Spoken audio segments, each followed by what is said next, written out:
नमस्कार मेरे प्रिय भक्तों। स्वागत है आप सभी का आपके अपने चैनल धर्म कर्म की बातें बसीमा पर। आज हम आपको सुनाने जा रहे हैं एक अत्यंत पुण्यदायी, चमत्कारिक और पवित्र पर्व अक्षय तृतीया की पौराणिक कथा।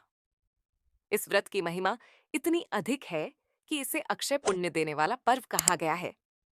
इस दिन किया गया कोई भी शुभ कार्य, दान पुण्य, व्रत, जप या तप कभी समाप्त नहीं होता, वह सदा अक्षय बना रहता है।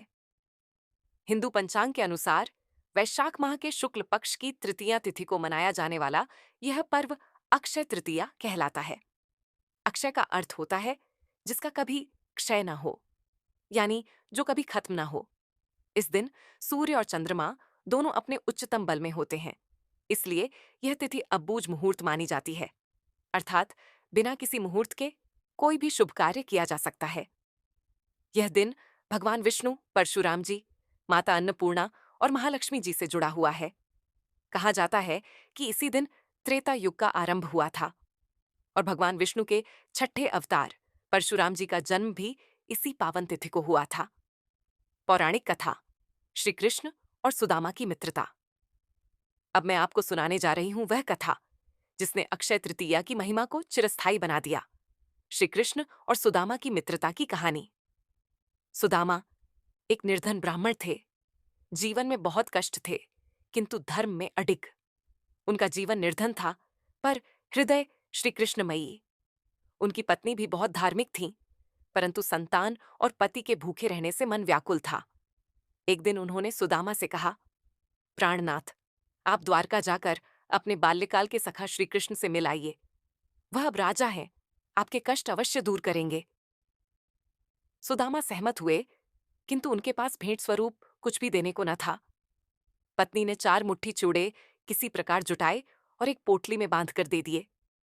सुदामा नंगे पांव भगवत भाव में डूबे द्वारका पहुंचे। जैसे ही श्री कृष्ण ने उन्हें देखा, वे दौड़ पड़े। उन्होंने अपने सखा को गले लगाया, उनके चरण धोए और उन्हें सिंहासन पर बैठाया। सुदामा लज्जित हो रहे थे, क्या देंगे इस सखा को। उन्होंने संकोच से वह पोटली श्री कृष्ण को दी। श्री कृष्ण ने अत्यंत प्रेम से चिवड़े खाए। उसी क्षण उन्होंने सुदामा के जीवन का दारिद्र्य हर लिया। जब सुदामा घर लौटे तो देखा झोपड़ी के स्थान पर महल खड़ा है। पत्नी रत्नों से सजी बैठी है। यह चमत्कार अक्षय तृतीया के दिन हुआ था। इसीलिए इस दिन श्री कृष्ण को चिवड़े का भोग लगाने और निर्धनों को अन्नदान करने की परंपरा है।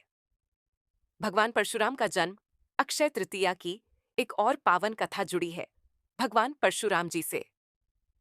भगवान परशुराम भगवान विष्णु के छठे अवतार माने जाते हैं।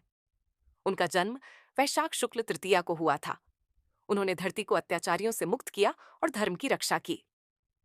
उनकी कथा प्रेरणा देती है कि जब जब अधर्म बढ़ेगा, धर्म की पुनः स्थापना हेतु भगवान स्वयं अवतरित होंगे। द्रौपदी को मिला अक्षय पात्र। महाभारत काल की एक प्रसिद्ध घटना भी अक्षय तृतीया से जुड़ी है। जब पांडव वनवास में थे, द्रौपदी को भोजन की चिंता थी। तभी भगवान श्री कृष्ण ने उन्हें एक दिव्य पात्र प्रदान किया, अक्षय पात्र, जिसमें से जब तक द्रौपदी भोजन न कर लें, तब तक अन्न की कोई कमी नहीं होती। यह पात्र अक्षय तृतीया के दिन प्राप्त हुआ था, जिससे यह पर्व द्रौपदी जैसे संकट में पड़ी स्त्रियों के लिए आशा और आस्था का प्रतीक बन गया। अब जानते हैं इस दिव्य दिन पर कौन कौन से पुण्य कार्य किए जाते हैं। गंगा स्नान। इस दिन गंगा स्नान से पापों का नाश होता है। दान पुण्य, अन्न, जल, वस्त्र, छाता, चप्पल, गाय, स्वर्ण आदि का दान करना अक्षय फल देता है। व्रत और उपवास। उपवास रखकर भगवान विष्णु की पूजा करना श्रेष्ठ माना गया है। विष्णु पूजा, विशेषकर शालग्राम, तुलसी, गंगा जल से पूजन करें। स्वर्ण खरीद। मान्यता है कि इस दिन खरीदा गया सोना कभी क्षय नहीं करता, समृद्धि लाता है। जप और हवन। श्री सूक्त, विष्णु सहस्त्रनाम आदि का पाठ करें। जहां एक ओर यह दिन अत्यंत शुभ है, वहीं कुछ कार्यों से बचना भी आवश्यक है। किसी भी प्रकार का झूठ, छल, हिंसा या अपशब्दों से दूर रहें। व्यर्थ का क्रोध और अहंकार त्यागें। शराब, मांस और तामसिक भोजन से परहेज करें। इस दिन व्रत करने वालों को ब्रह्मचर्य का पालन करना चाहिए।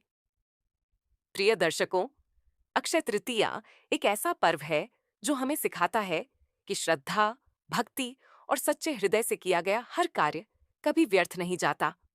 ये हमें भगवान के चरणों में विश्वास, मित्रता की मर्यादा और धर्म के पथ पर अडिग रहने की प्रेरणा देता है।